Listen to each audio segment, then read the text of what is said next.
Hello students, happy new year in advance. 2026 সাল আমাদের কালকে থেকে পড়তে চলেছে, আর জাস্ট কিছু ঘন্টার অপেক্ষা।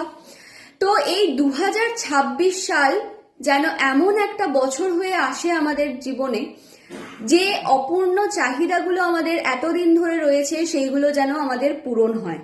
তো অবশ্যই যারা 2025-এ অনেক কিছু ভেবেছিলে করে উঠতে পারোনি, তাদের রেজলিউশন এটাই হওয়া উচিত যেন 2026 সালে আর কোনো রিগ্রেট না থাকে, আর কিচ্ছু না থাকে, এটা না ভাবতে হয় ইস এই বছরটাও কেটে গেল। তো সেই জন্য সেই রকম ভাবে তোমাদের কিন্তু এগিয়ে যেতে হবে, তোমাদেরকে রেজলিউশন নিতে হবে যে আমরা যা পাইনি এতদিন সেইটা এবার পেয়েই ছাড়বো। আর যারা যারা নার্সিং প্যারামেডিক্যালের জন্য লড়ছো, তাদেরও এই বছর সমস্ত আশা পূর্ণ হবে।